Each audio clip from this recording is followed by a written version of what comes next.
നമസ്കാരം നാട്ടുകാരെ, P from ജർമ്മനിയിലോട്ട് എല്ലാവർക്കും സ്വാഗതം. അപ്പോൾ ഇന്ന് നമ്മുടെ സോനാച്ചിൻ്റെ ബർത്ത്ഡേ ആണ്. ജർമ്മനിയിൽ അവൾ വന്നിട്ടുള്ള ഫസ്റ്റ് ബർത്ത്ഡേ ആണിത്. അപ്പോൾ ഞങ്ങൾക്കൊരു ആഗ്രഹം ഉണ്ടായിരുന്നു, ഈ ബർത്ത്ഡേ അങ്ങനെ ചെറുതാക്കരുതെന്ന്. എന്ന് വെച്ച് ഒരുപാട് കളർഫുള്ളൊന്നും ആക്കാൻ പറ്റിയില്ലെങ്കിൽ നമ്മളെ കൊണ്ട് പറ്റാവുന്ന രീതിയിൽ നമ്മൾ ബർത്ത്ഡേ സെലിബ്രേറ്റ് ചെയ്ത് ഒരു കുഞ്ഞ് സെലിബ്രേഷൻ പോലെ. നമ്മൾ ഈ വീട്ടുകാരൊക്കെ വിട്ട് വരുമ്പോൾ പ്രത്യേകിച്ച് ബർത്ത്ഡേ ദിവസം നമ്മൾ അവരെ ഓർക്കാണ്ട് പറ്റില്ല. എന്താണെന്ന് വെച്ചാൽ വീട്ടിലൊക്കെ നമ്മളുണ്ടെങ്കിൽ ഒരു കേക്ക് കട്ടിങ് അത് മസ്റ്റാണ്, വേറെ ഒന്നുമില്ലെങ്കിലും. അപ്പോൾ അവളെ വീട്ടുകാരെ മിസ്സ് ചെയ്യരുതെന്ന് ഞങ്ങൾക്കൊരു നിർബന്ധം ഉണ്ടായിരുന്നു. അതുകൊണ്ട് ഞങ്ങളൊരു കുഞ്ഞൊരു ബർത്ത്ഡേ അങ്ങ് സെലിബ്രേറ്റ് ആക്കി. ആൾക്ക് ഭയങ്കര സന്തോഷമായി, അതിൻ്റെ ഒപ്പം തന്നെ കുറേ ആനന്ദാശ്രം അങ്ങ് പൊഴിച്ചു ആൾ.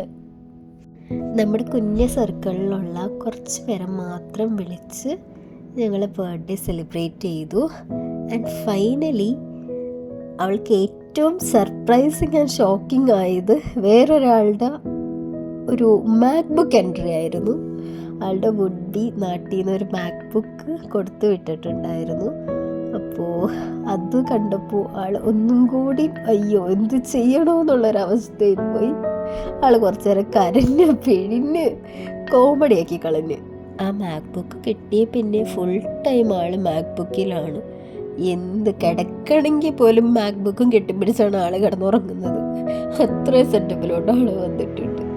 എന്തായാലും അപ്പോൾ അത്രയേ ഉള്ളൂ ഈ വീഡിയോ. എല്ലാവർക്കും ഇഷ്ടമായെന്ന് കരുതുന്നു. And Sona, happy birthday to you, we all love you. അപ്പോൾ അത്രയേ ഉള്ളൂ, വിട വാങ്ങുകയാണ്. ബൈ ചൂസ്, ടാറ്റാ.